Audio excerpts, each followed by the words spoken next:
Hello, everybody, and welcome back to another episode of The Third Thing. I'm Roger Hanson, I'm your host, and tonight I am here with Mark Edworthy. Hello, Mark. Hi.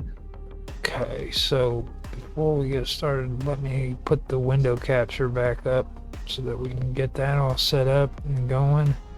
And tonight I actually have this one set up pretty good with the talking and everything. It has to do with something that me and Bob Dub and Otto have been wanting to have a discussion with Mike about. Actually, we just had a show with him, and uh, he's come out with interesting books on quantum physics. And I've been doing what I've been discussing with you guys concerning basically consciousness and the cosmic structures and stuff like that. And I know you referred to it a few times as symbolism and stuff, Mark. But Mm. I like or I've termed it as like the patterns underneath that beneath all things, basically, is how I see it. And I've been doing some checking up on some of the stuff that he wrote about and comparing it to what I've been talking about, and I came up with some interesting stuff, you know what I mean? Because for me, it seems that what he's talking about and what I'm talking about are two systems with one shape, you know what I mean?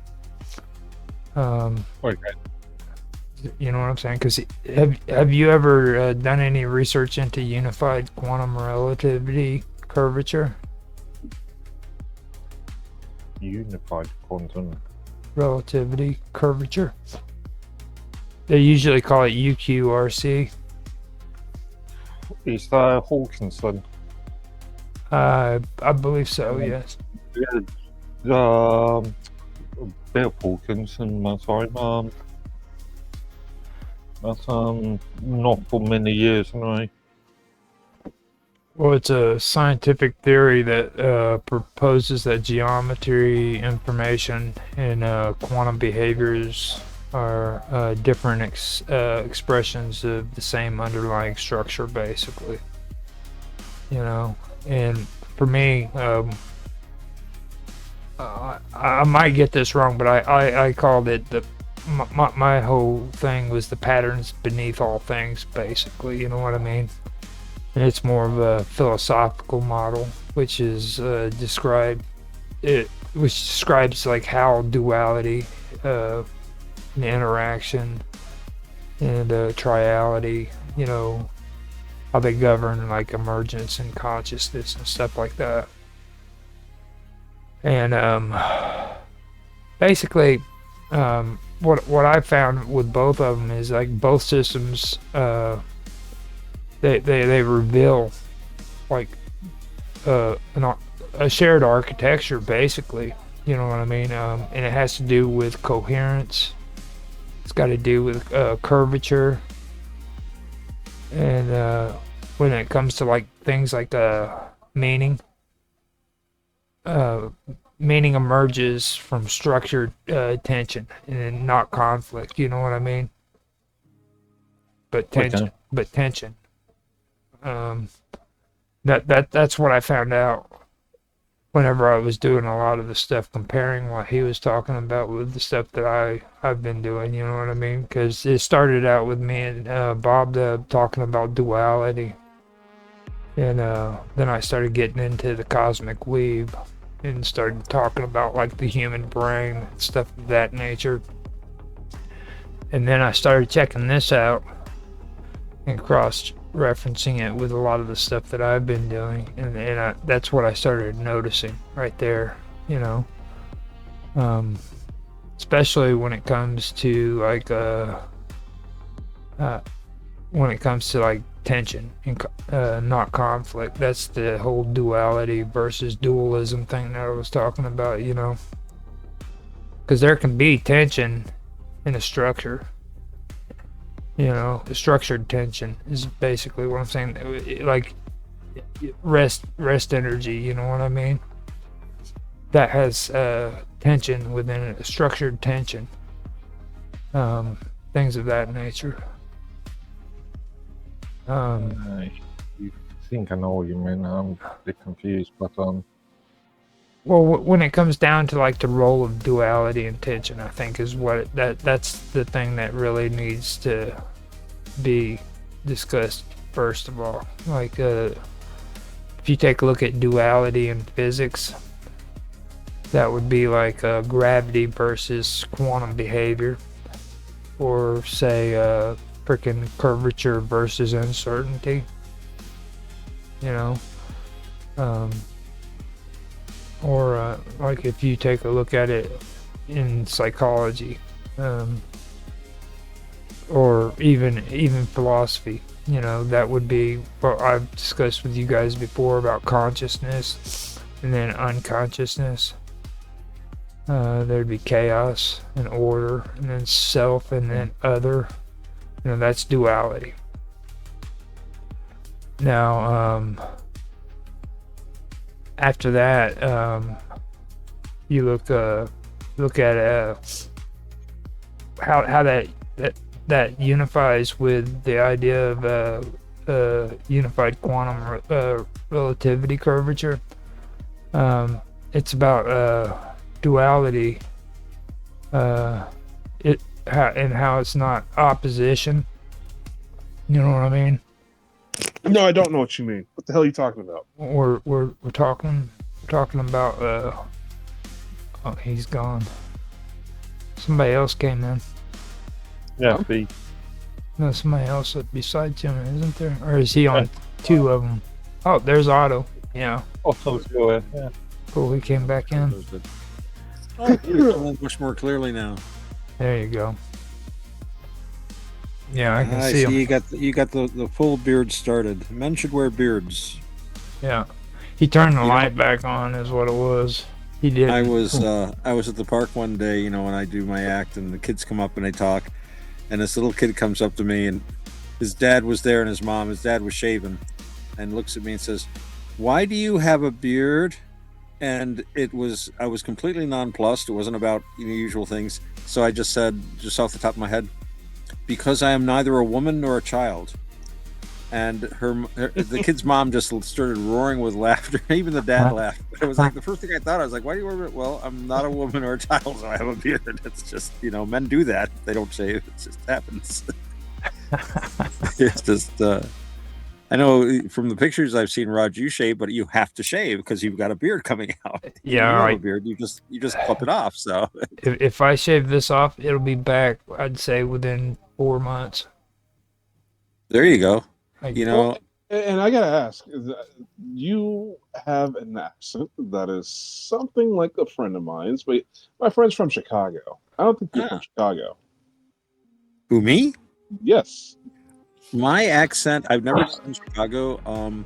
I was born in the Bronx, and I grew up with people talking with a Bronx accent. And to be fair, if you put me in the Bronx right now and I'm hanging out with my cousins, within 10 minutes, I will have a very marked Bronx accent. I pick it right up again. But I lived mostly I lived in the North for a while. Then we moved to the South. I actually lived in the South for quite a while when I was a small child. We lived in Maryland, which is technically the South, although I don't think a Southerner would think of them as the South. No.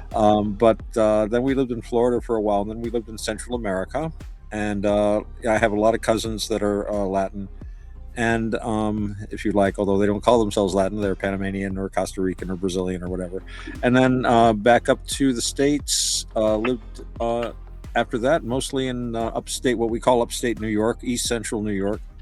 And so my accent's kind of an amalgamation of like the East Coast of the United States, I would say, offhand. Well, I was going to say, you have sort of a lingering transatlantean sort of feel. Well, I grew up with a lot of British media, read a lot. My authors were, this one English guy I met, I said, everything I know about Great Britain comes from P.G. Wodehouse. But I grew up with H.G. Wells and with Conan Doyle, Chesterton, all these British writers. So that kind of affected my diction, I think. And then, of course, Monty Python's Flying Circus was a huge influence on my generation. We all grew up imitating all the different accents. And, of course, they were imitating a lot of accents. So you have an American kid who's pretending to be a received standard English kid pretending to do a Welsh accent. There's nothing more hilarious.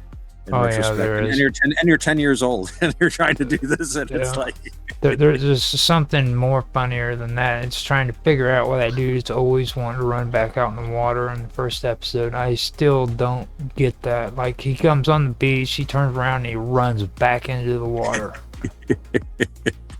Well, that's life. We keep going back into the water. You know what I mean? It's like the water. He's stranded, so he decides he's gonna swim to freaking civilization. And he finally gets to civilization, runs up on the beach, decides he doesn't want to be there, and he runs back into the water. That's always blown my mind. Well, you do a lot of hard work to get somewhere, and you get there, and you decide, wow, I didn't really want to be here. He just turns around and goes back. College was kind of like that for me at a certain point. I'm like, what am I doing here? This is not what I expected. Same here. I was probably looking for Hogwarts or something where you'd find wisdom. I was looking for wisdom in my professors. I found 2 professors out of I don't know how many dozens that I stayed good friends with, and who were, I thought, really wise people. But it was a mess. Yeah. Oh well, happy days. Wisdom. I actually approached a professor who was his thing was molecular physics. And I started talking to him about how some of this covert technology works, PMT has, and he kind of just like pulls me aside. He's like, you come out with this information, there are going to be people who think they're way smarter than you, very angry and upset they didn't catch what you caught, and they'll be fervent deniers of what you have today. And especially as they have to protect their own credibility.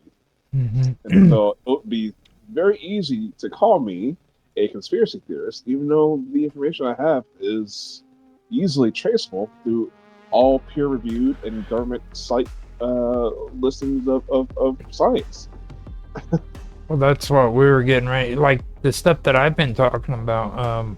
Me and Mark were talking about when you guys got in here, and I went through and I pulled up some stuff that was interesting that he had written about unified quantum relativity curvature, and I compared it to the stuff that I have.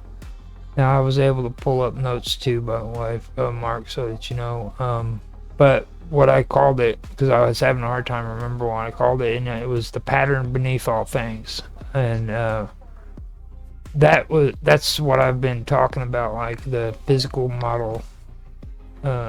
It describes how duality and interaction and triality governs like emergence and consciousness, and I compared that to what unified quantum relativity curvature is, and you know what I mean. And this is a scientific theory that proposes that geometry, information, and quantum behaviors are different expressions of the same underlying structure. And that's basically the same thing right there. Those two things are the same thing, just worded differently. Because both systems reveal like a shared architecture, and that's where like coherence, curvature, and meaning emerge from like structured tension. And it's not conflict, it's structured tension. You know what I mean? So then you have to take a look at the role of duality and tension. Now, all of this stuff right here, it goes perfectly in line with everything that was being discussed when it comes to Mike. That's why I wanted to have that conversation with him, is because this is really interesting. It's actually validating a lot of the stuff that I've been actually researching for like a year and a half now. I'm scared that you're going to become a trisexual. You gotta go to another planet for that. Well, earlier, the thing of it was I wasn't really into the triality thing until here recently. I dabbed into it a while back, but then I really got back into this whole thing with Bob Dub on the duality thing. And I was willing to accept the whole duality aspects of all of it. And I completely forgot about triality until you mentioned it when we were having that show with Nancy and you brought it up. And then that clicked and I was like, whoa, dude, I said I was going to go back over that again later on. And I realized that's the next point. Like, you can't have a freaking cosmos that is just duality, okay? Because that leaves out freaking complexity, emergence. It leaves out all of that. You know what I mean? So you have to have complexity, and that's like with computers, okay? Computer science, that's all symmetry. That's it. You know what I mean? It's not. Well, quantum computing is complexity now, but like a computer system is all symmetry. You know what I mean? Does that make sense? Absolutely. Well, symmetry is hardwired into us, I think. Right. Babies recognize symmetry. Animals, I've seen animals demonstrate. Remember when I was a small child, we had a front porch with a lot of like old furniture on it, and furniture got moved, and discovered that the cat had been killing mice, and there's a reason for that. But we discovered the bodies of all these mice, and they were laid out in perfect equidistant, like in one little row, one after the other, equidistant from each other.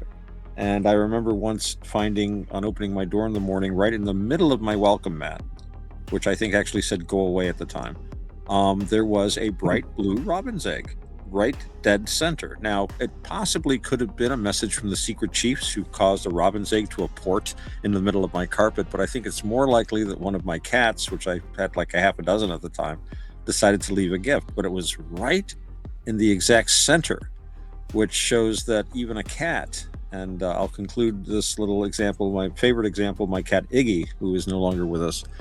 My neighbors, these guys had bought the house next to us, and they had to move away because she was allergic to electricity. That's another story. But they had taken and gotten a rototiller, and they decided they were going to garden. So right in the middle of their backyard, they had rototilled this big hunk. It was like 15 by 20 foot, beautiful, all rototilled. And I came home from work one day, and there, right in the exact dead center, was my cat Iggy deciding they'd prepared a litter box for him.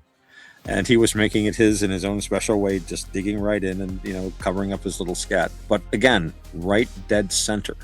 So symmetry is going to always be part of our universe, I think. That's the way we perceive things, is symmetrically or asymmetrically. And even our asymmetrical things have a certain symmetry to them. Even things that are off center, we tend to make a symmetrical asymmetry, if you know what I mean. Right. Well, it gets into what I was talking about, like the role of duality and tension. You know what I mean? Like if you take a look at like the tension between poles, okay, that allows energy, movement, and structure. But then you take a look at like what Mike's talking about with curvature. Now, curvature, when it comes to curvature, it's curvature versus uncertainty. Right. You know what I mean? And there's a duality there. And there's also a duality and tension on top of that,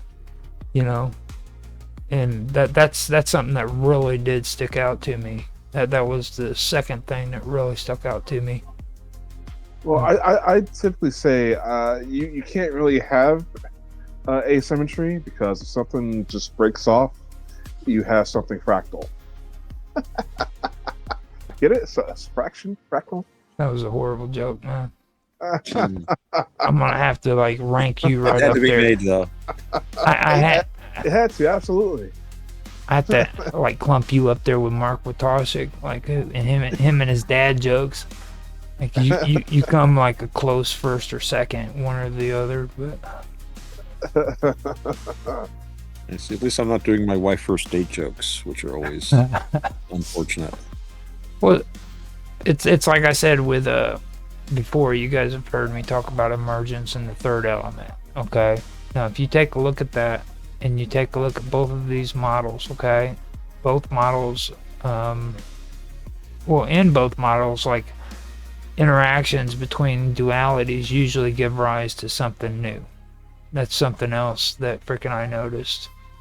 Like in physics, interaction between space-time and quantum rules, they usually lead to curved coherence. You know? And then like in my theory on pattern, interactions lead to like synthesis or meaning, you know? So you've got that going on there, and it's the same thing, different language, you know? And I also mentioned too, like the third element, it's not a blend, you know what I mean? It's a new architecture, a different level of structure, basically.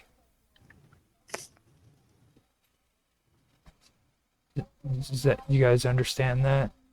Yep. I get it. Okay. Yeah, I know you guys have been picking on me about triality, and that's where this all basically leads to. You know what I mean? Because It's fun to do that. well, I mean, triality is the architecture of recursion and meaning. And that's where you start learning about recursion. And people don't like that word. They don't like recursion. But the thing of it is it's needed. You know, it really is needed when it comes to a lot of this stuff, because it introduces shape and feedback. You know. Well, we need shape, certainly. You know. Nama Rupa, name and form. You know, that's how we interact with the world. What tripped me out when I was talking to Jiva was whenever I got to this part and I started mentioning things like true, false, and undetermined. You know what I mean? It kind of like goes to like the three things like observed, observer, and interaction. That's triality right there. You know, it's just as much as triality is saying like the beginning, the middle, and the end. You know, and we won't say the religious stuff because that tends to get you guys all huffity puffity, and I don't want to go there. Not tonight. Oh, the heart, the brain, the body, father, mother, child, right? Yeah. Roger, you were 5 minutes away from going to your local gay club and picking up train. Trans. Sorry. It's a trap. Well, It's a trap. first of all, where do you We get got- three from a bar over here. transgender? You know, where's the third gender at? I just don't get that. It's like that makes absolutely. The Japanese. shit and the other. Yeah. Well, hold on. The Japanese in the Edo era, they had a third sex. It would be young boys who had to keep their hair, but they dressed like women, and they looked like women. So when you saw the guys with the bald, like the long hair but the bald cap, that's how you know that's a man. But if you came across a male with all of his hair, that was kind of the practice sex. Right. So Yeah. now that we've covered the important stuff, let's move on to unified quantum relativity curvature. Okay. Mark has a Okay. comment. Mark Yeah. cannot. He must speak. Lord, I mentioned a Lotus Eaters video on earlier tonight, and on the same video, they were talking about a list of genders, and they came out with something like I think it was a list of like 200 different genders. Whatever, man. Like, Well, you Sci- know, science at fiction. At that point, it's like your favorite flavor ice cream. right. I don't really care. If you want to have pistachio or vanilla, that's your kink, and that's, you know, I do weird Yeah. enough stuff and have done weird enough stuff over the years. I don't judge anyone else as long as everyone's a consenting adult in the room. Call yourself whatever. And I'll even use your terms if you ask me politely, because I'm polite. And I again, I call myself Otto. I have all kinds of weird names, stage names and stuff. Can you But believe what my dating life would be like if I dated 250 different kinds of genders? you'd never be bored. You'd Wow. never be bored. Just Yeah. you'd have to have like just cut a notch in your bedpost every time you get each one for an individual gender. You know, kind of your bed would fall over because you'd cut right through the. That's happening. So basically what I got out of when I was going over Mike's stuff and it came to this unified quantum relativity curvature, it has to do a lot with information curvature and algebra and how they become like the threefold structure. Right. You get measurement, which equals curve constraint, that leads into coherence, where it's transformed, and it's transformed. It doesn't collapse. You know what I mean? Now that really stuck out to me, because when you take a look at it, triality is the axis of stability, the root structure of any evolving or recursive system, whether it's in physics or it's in the mind or even if it's in myth. You know, so that's something that I that really stuck out to me. I connected the dots on that one. And if that's too complex for you guys, go ahead and get you an aspirin. Oh. See, I know like transgender 250 different layers of flavors and stuff. Well, it's again, if you're calling, suddenly it means the term gender is basically meaningless. Yeah. I mean, it traditionally refers to having to do with, one of the sexes. And the fact that we have to start qualifying things by saying biological sexes is very odd. But if you want to have 200 genders, I got no problem with that. But don't expect me to take an interest. Right. And certainly don't compel my speech. And that's worse than like censored speech in a way. If you compel me to say something that I know is not true, or something that goes against my basic beliefs and ideas, such as forcing me to like advocate for like violence of any sort or something like that, I can say, well, I have a personal religious conviction that that essentially is a wrong thing for me to do. But you say, well, you have to, or you have to say this or declare that this is a fact, that the earth is motionless and the sun goes around it, which actually I think there are good arguments for. But these flat earth guys, they're just pikers. I go full Ptolemaic. I tend to go full Ptolemaic system. I think that really makes the most sense, and it's much more elegant and beautiful. So what if it's incredibly and needlessly complicated? It's still more fun. When you go that route though, I blame it on philosophical reconciliation. Now, I know everything you just said right there has to do with reconciliation, and that's where a lot of this came from. It started in science when they started putting out philosophical reconciliation, and they did it with this stuff too, especially when it comes to unified quantum relativity curvature. You know what I mean? Because it's more than like unifying physics. It resolves like deep philosophical tensions. And that all maths, all physics are basically models. They aren't the universe. They're just our way of understanding it, and we can use them to make predictions about things. This bridge will hold if we make the steel this thick, stuff like that. So we know that it does correspond to whatever the real world is, that which we perceive anyway. It corresponds to what we perceive, and it gives us an amazing feeling of understanding. But ultimately, what we're understanding are the models, and and the more perfect the model, the more useful it is for certain applications. Now, me personally, I think that a geocentric model in which there are only 4 elements with a 5th quintessence is a much easier thing for me to wrap my tiny little head around than these old big bangs and black holes and all this sorts of things. I mean, if we use Occam's razor, it makes a lot more sense that the planets are actually living things or perhaps pushed by invisible angels in these routes due to the will of a divine being that obviously created us. It's the simplest explanation. So it's obviously, according to Occam's razor, that's obviously the most true. But at the end of the day, it's just a model, and the model of 4 physical elements. Well, that has certain uses. You can use it to make certain analogies and certain ideas. It's probably not nearly as useful as having like 100 and some odd elements, chemical elements, and then transuranic and plutonium and stuff like that. Obviously, with that metaphor, you can do a lot more. So we can build like New York. Some would say that's more, some would say less, but we can ask the people that used to live in Manhattan.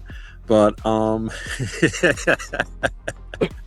Yeah. So yeah, these are all. So when we're doing this quantum stuff, this is going to open up not really so much a new universe, I think, but it's if we can think in different ways about the universe, we can affect the universe differently. So this might open up, macro quantum effects, which I've very been difficult for me to understand why we can't have macro quantum effects, why it all has to be micro, because I run into a lot of uncertainty in the so-called real world.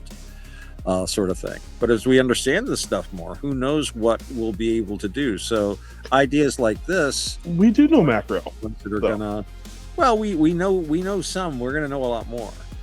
Well, I mean, I know if I've got a rifle with scope pointed at someone's head, it's fully loaded, and I pull a trigger, a bullet's gonna fly out and it's gonna destroy that person's brain, and they're never gonna move again.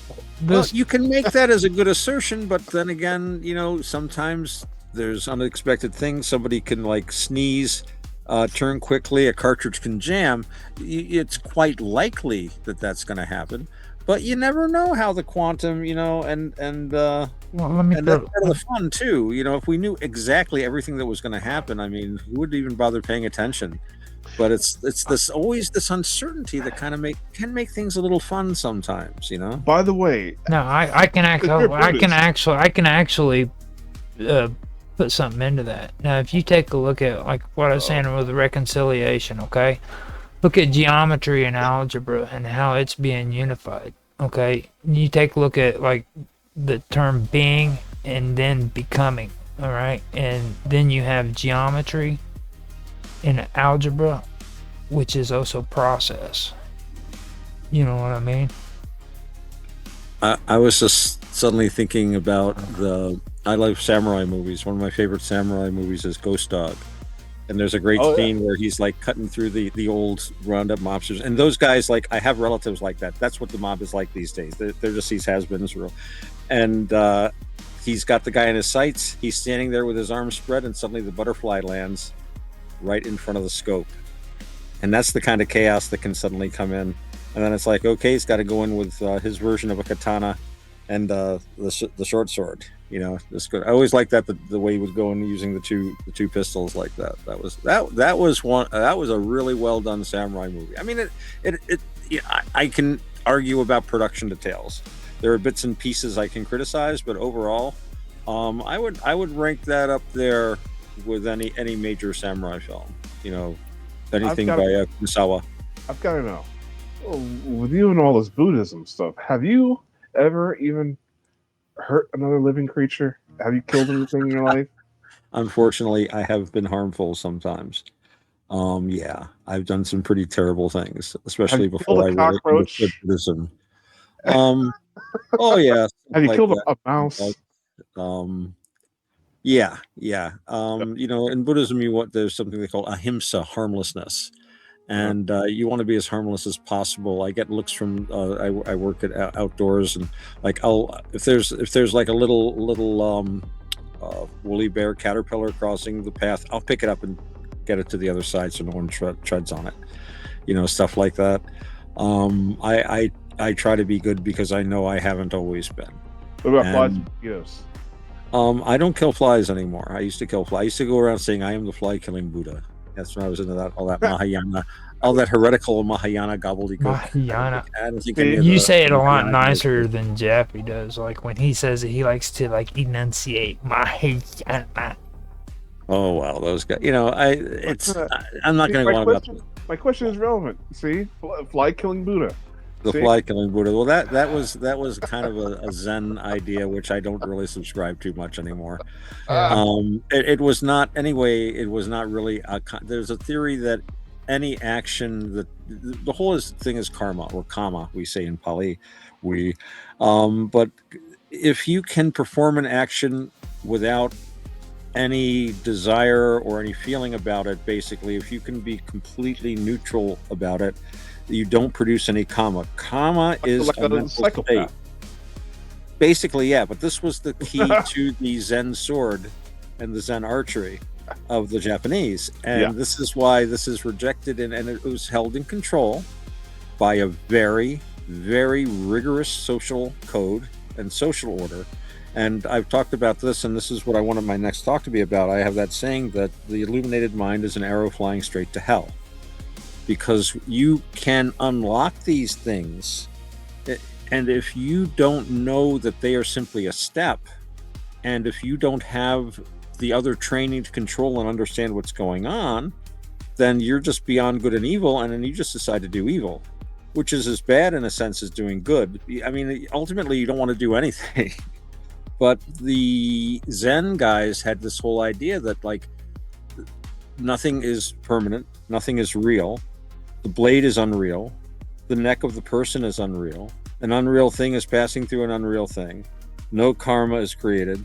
And next thing you know, you've got a field full of decapitated people. And maybe it's a battle, maybe you're testing your sword, I don't know. So they were held in check by that. And in Buddhism and in all the trainings I know of, your primary training in Buddhism, the first thing they train you in is virtue, generosity, compassion, basically ingraining in you to be a good person.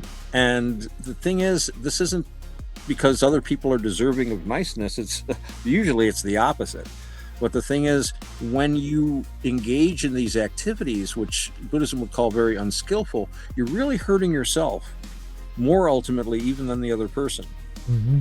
And, you know, I told that story before about the George Bernard Shaw, or no, excuse me, it reminded me of Shaw, that play by Gene Wolfe, where the woman like slaps the other woman, and that woman says, "Don't do that again." And she slaps her again and says, "If you do that again, you know, you'll be punished horribly." He's like, What? You'll learn to like it. Mm-hmm. And to have your soul twisted that way, Right. yeah, you're not going to a good place. Well, it's weird. It's weird that you guys brought that up. It's weird that you brought that up though, because like the duality of structure. You know what I'm saying? It's when you look at what you just said and you compare that to structure versus transformation. You know what I mean? Like people seem to be freaking brought into this world where they're structured to act a certain way. You know what I mean? And right, they have we to. have a structure that dictates certain. We need air to breathe. Right. Well, so I got a question. So, let's say I put you in a glass box. I put 5 mosquitoes in there with you. With me? Yes. Okay. You can't leave that box until those things are dead. What do you do? Well, how comfortable is the box? Do I have weed? Of course I would. I'd have some with me. You can have anything you want in the box with you. But there's gonna be 5 mosquitoes. Mosquitoes are tough. You don't. It's been a long time, but there was a time when I spoke with my friend Roberta every day, and we spoke for hours a day, every single day for many years. Then she went off, and I can't talk to her much anymore. But she and I would often talk, and I would just be sitting outside with the mosquitoes, and I would go, "Oh, killed a mosquito."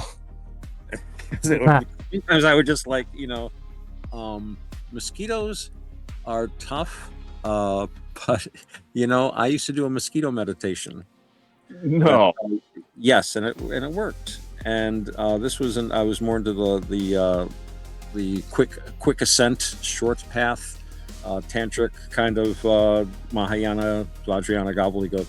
But I was practicing it quite a bit, and I would go out camping with my friends. And my friend had this acreage, but it was in a swamp basically. But we'd go out there all weekend, and we'd bring I'd bring a case of wine. We'd have like hot and cold running LSD, lots of weed. Wow. We'd go out there and we'd have like these really hellified weekends. So we'd be sitting out there and the fire would be going, and the mosquitoes some nights were awful. And the guys were like, they're slapping and they're spraying themselves down. And so I don't want to put that chemical on me. I'd had a really bad reaction to DEET once. I'm like, no, I'm not putting that shit on me. So what I would do is I would sit around the fire with them all. And I would just start meditating. And I would just, I don't know how to describe it, but I would just kind of make myself, I would like I'd say today I was giving metta to the mosquitoes. I was wishing them goodwill. I'm like, you don't eat much. It's okay. And this and that. And they'd stop biting me.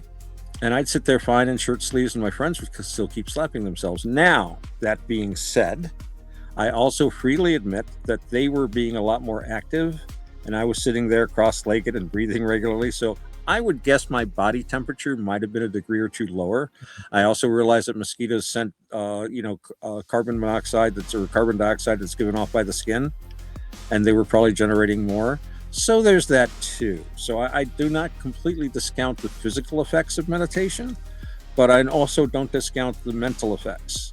I would say the two were a continuum, but be that as it may, I have done mosquito meditation and it has worked. Well, that's fascinating because people have noticed, I'll just say this. So people, bugs don't bother me. They just simply don't. With the exception of the last place I lived at, that's a horror story and doesn't count. Those are mutants. Bugs, they don't count. Well, that's a totally different situation. But in a normal situation, normal people in normal settings, bugs don't bother me. I just had to spray the house down a couple of days ago, or a few days ago, with some peppermint stuff because my roommate is just being eaten alive by spiders. Wow, amazing. My wife, she would complain that she's being eaten alive by mosquitoes. It's like, I don't know, no mosquitoes bitten me lately. And so I've literally gone years and years without a mosquito bite. Which is weird. I don't know. That's helpful. Like some demons inside me? That's helpful. Maybe I am like Mortarion. You never know. Well, everybody's body chemistry is a little different, and who knows? I think some people are probably tastier than others. Well, these critters, sugar diabetics, they have insulin when they put it in there. If you put too much, because if your insulin levels are too high, it'll literally kill mosquitoes if they bite you. You'll wake up. And you know what? Garlic too. They don't like garlic. If you eat a lot of garlic, Yeah, I've heard a lot. if I go camping, I'll sometimes eat a couple of cloves of garlic before I go. I think that helps. Really? I know a guy that hunts, and he swears up and down by eating garlic. And he says keeps the mosquitoes away, and of course most other people, vampires will go away too. But yeah, he does a lot of hunting, and I'm like, do you worry about the ticks? Because we have a lot of the, thank you Fort Derrick. They released that Rocky Mountain spotted fever bioweapon back in the 50s or whenever, and we have a lot of it around here. I've had Lyme disease twice, and it sucks, and I've been treated for it. And of course, I've got the persistent symptoms that hit me every so often, and oh wow. Yeah, well, you can look it up if you want to see it. It's basically pain and exhaustion suddenly hits you. And, I have arthritis as it is. So in the first case, it was like, is my arthritis just acting really bad? And my doctor's like, he's looking at me. He's like, you got Lyme. So they put me through like this monster series of doxycycline. And then I got another tick a few months ago working at the dog factory there for my dog sitting job. And they just put me on it, bam, just to make sure. So this might be a stupid question, but are you familiar with Morgellons disease? You have to. Not offhand, but there's so many diseases. It's hard to keep up. Oh, okay. Well, the Morgellons disease is man-made. Oh, It's so I don't know if you've seen these people online. There's so many Google images of people with Morgellons disease. So basically, it's these metallic lesions that have been showing up on people's skins. And they'll get metallic fibers that grow out of their skin. I've got so many bad reviews on that. I mean, it's like everybody says that it's freaking like an obsession, or and they have like weird I mean, so many people are against it, and like, there's no facts proving or disproving that it's real or not. You know what I mean? It's just, Oh, actually, the Australian Bullshit. government did recognize Morgellons disease. I talked to the only person. Australians. yeah, that's what I was thinking. I talked Like to the he's only listening to person Australians in the and world shit. who collects disability from Morgellons disease. Oh my god. Didn't we have Roughly. Roger, didn't we Yes. have a long discussion about this last year on With Nancy. Sex? With Nancy and Vicky. Mm. And it was weird because, I mean, it's actually a good topic because, like, these doctors are actually just ignoring it completely. Like, there's no issue there, but these aren't like a few people. You know what I mean? Well, it was really screwed up. I'm expounding upon what you just said. The people who do show these symptoms and they complain about it are the doctors that don't want to admit that there's something wrong with them, or they'll say that it's Lyme disease. These people are put into mental wards and are not released until they get medication for parasitosis Parasites. and other psych. Yeah, well, I mean, essentially so some of these people with Morgellons claim that little metallic robots have come out of their lesions. Yeah. I Yeah. saw pictures of Sorry. crystal. Yeah, I remember that we were talking about nanotechnology and Yeah. assembling robots and machines, which Yes. again I'm extremely skeptical of. That's exactly what I'm talking about. You know what I'm talking about. You know, I think sometimes we get ahead of ourselves. I think we're on such a cutting edge here. The stuff we're talking about is theoretically possible, but I think it's sort of like when Jules Verne was talking about submarines, not for another 10 or 15 years, or you know, it's the sort of, you know, it's funny because we were talking earlier about DARPA and all these dark projects and stuff, and one of the things I picked up from Jacques Vallée is that all this classified stuff, there was a time when it wasn't, and if you go back far enough, you can get a hint of what they're doing now. So somebody patented some kind of radar absorbing paint back in 1960 whatever, and then you keep looking at it and suddenly the patent's classified. Aha, I think they're doing something with that sort of thing. And we can draw a lot of, I think most of the conclusions, anything we know about right now basically is going to be the classified information of the future. I think we're seeing more inklings of what's going to happen. And again, our science fiction drives our technology. The Air Force's latest stealth thing looks like a fucking saucer from the side. And Yeah. I got a communicator in my pocket.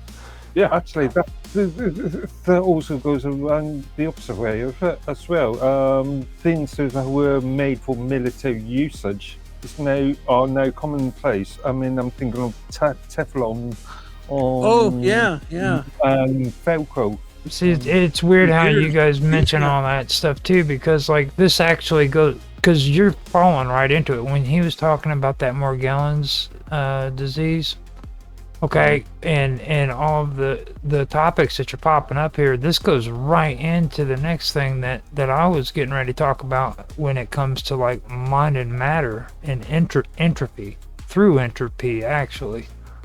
You know, it comes down to like the physical energy versus informational awareness. You know what I'm saying? Like it causes a lot of it's weird how we actually got into that conversation and stuff, because that's exactly where I'm at when it comes to a lot of this stuff. It's all connected.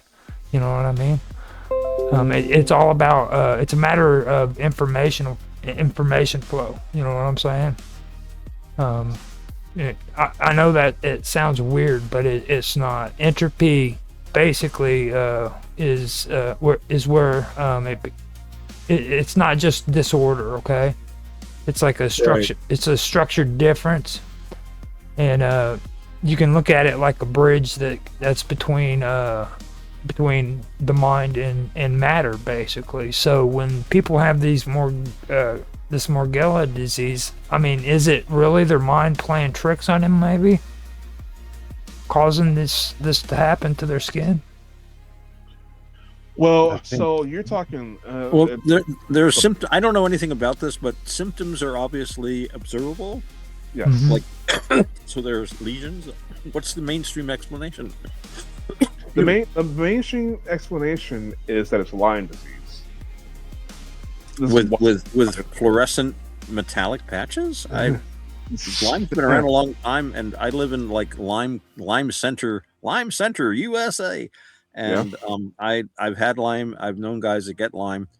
All the symptoms I know of have to do with like severe, incredibly severe joint pain, exhaustion, turpitude, and I've never had much in the way of me personally or know anyone that had, except where you're bit. And Right. the bite can get really really horrible. I was actually bit once by a spider, and I think it was a spider. I don't know. It wasn't a tick. It wasn't Lyme disease. I think it was. I was out back doing something in the yard, and it bit me down near my waist, and it was a red patch. And I'm like, oh, that'll go away. And it got bigger, but I'm a man, so I just ignored it. And eventually, it got up almost to my neck. Oh wow. And, well, I just it'll get better. I put some peroxide on it. And I got out of the tub one day. You know how when you get out of the tub, it's like your skin really any wound or redness just stands out. And I just stepped out of the tub. My wife walked past the bathroom door and she looked at me and she just screamed. And she pointed, "So you're going to the doctor right now?" And I'm like, "Oh, that'll go away." Oh, well, yeah, actually, it is almost my neck, isn't it? I think I better go. I just watched this movie called Slither, and Oh, that's exactly what you're describing. Oh my god. There's very similar sort of occurrence to me.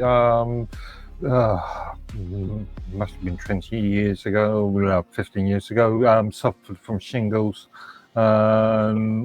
Started it around top of my leg and ignored it.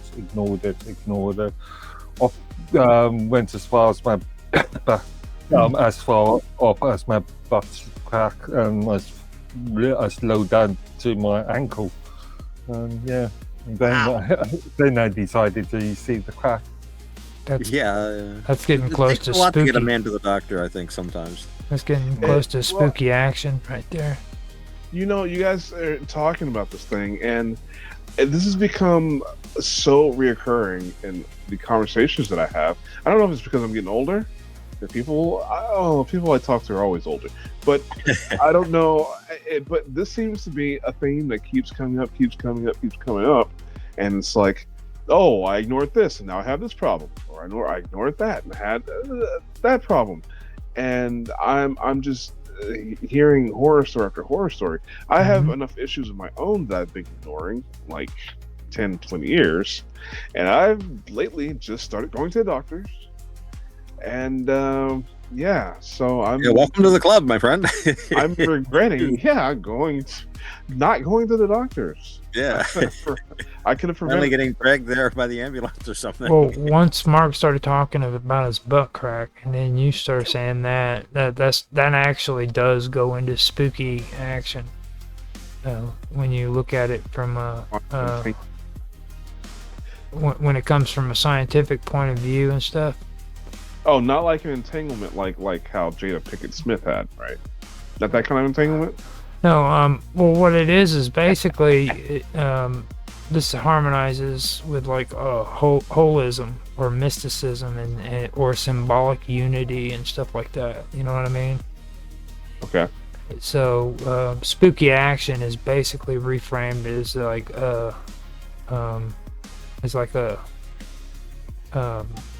like a shape, I guess you could say a shape. You know what I mean? Okay. So when you're having these conversations, all of a sudden we were talking about the Magellan, or I always have a hard time saying that word, but we started talking about that, and then freaking Mark is talking about a rash running up his freaking butthole. You know what I mean? And then the next thing you know, you're freaking having these horrible freaking stories pop up everywhere, and of course now you got to start going to the doctor. You know what I'm saying? I'm having dreams about us in a freaking wrestler tag team duo, That's long hair, heavy metal. yeah, 1980s that's spooky music action, video. dude. it We're really talking about the 80s. Are you having long hair? listen. It really is a scientific terminology. It might not be scientific, but they use it. Okay, spooky action is like symbolic spooky as hell. unity. It's symbolic unity, man. Yeah. It's really strange how that played out. Like every bit of this conversation is just leading you exactly right down the list of things that freaking I've been actually catching on to. Like this geometry stuff in physics and unified quantum. What is it? Unified quantum UQRC relativity curvature. All of that. It's real stuff. It really is. Very real stuff. I'm sitting here listening to you, and like you guys are speaking it as I bring it up. You know. Mm-hmm. Well, I just so these things I've just found lately. I need to listen to old people more. Well, like you look at I'm one. you look at Mark talking about his butt crack. That's straight up black hole. Certainly, it's a singularity, but Yeah. we don't need to go there. Well, It's curved into the membrane, dude. You know. Well, eventually, I mean, I've been looking for hosts and media people, anyone who might have a scientific mind, go over my put commentary on my documentary. Mm-hmm. And I gave you that information, Otto, if you ever want to join. Oh, that I have not had a chance to look yet. I shall, though. You took that was the photo you sent me, right? Yeah, because there's a ton of links. Okay, I didn't so have the time to type it out to you at that moment. No, I can use a keyboard when I put my tiny little mind to it. You'd be surprised. I'll check them out. I will. Well, I would actually like to have you three guys like review and do like commentary. You can literally make an entire series out of it because it already is a series. I'm so sick of series though. Like, to be honest, if I do something, I'm gonna stop doing like the 12 episodes a year thing. You know, that's so I get cliche. 12 episodes out of one documentary. That's what I'm trying to say. Freaking, and then I'd switch to another freaking topic and everything, and then I started doing that crap when I started getting into video games because I wanted to do a variety of games, and then it kind of like changed over to doing all this stuff, but I'm getting sick of it. You need a vacation. Well, what I want to do is I want to do stuff that I enjoy doing, like sitting here hanging out with you guys talking about stuff is freaking cool. You know what I mean? I like it. So yeah, it's just marketing it is tough. Yeah, well, Mark. Everyone that likes this stuff is here right now. Right, Mark's the only one out of all of us who freaking tells me that I'm a bad marketer. Like it, I mean, I market pretty good, but he disagrees with me. He doesn't think my sexy voice sells the product. Well, what you got to do is they like the ghost stuff and the haunting stuff. So you got to do at least one show where it's strictly that. Like, I was talking to a guy today that you could have on. He talked about, he goes to me, do you believe in the fairy folk? I'm like, what? And the fairy folk, like fairy circles, elves and stuff. Mm-hmm. And he was telling me about an incident that he had where he felt he had an interaction with elves. And then he was telling me stories of these other people. He grew up in this really rural area of New York State. We call it Egypt sometimes. The name of the town is spelled Cairo, as in Cairo in Egypt, Cairo, but they pronounce it Cairo. And woe betide the person that calls it Cairo. It's supposed to be Caro. They all live in Caro. And it's a very rural, very mountainous part of the state. I have been there. Beautiful scenery. Skiing is the main thing there. But anyway, he was relating some of these, and I'm like, dude, would you like to be on a show sometime? And he's like, oh, yeah. So, yeah, he might be a good guy for future reference. Interesting guy. That'd be pretty cool.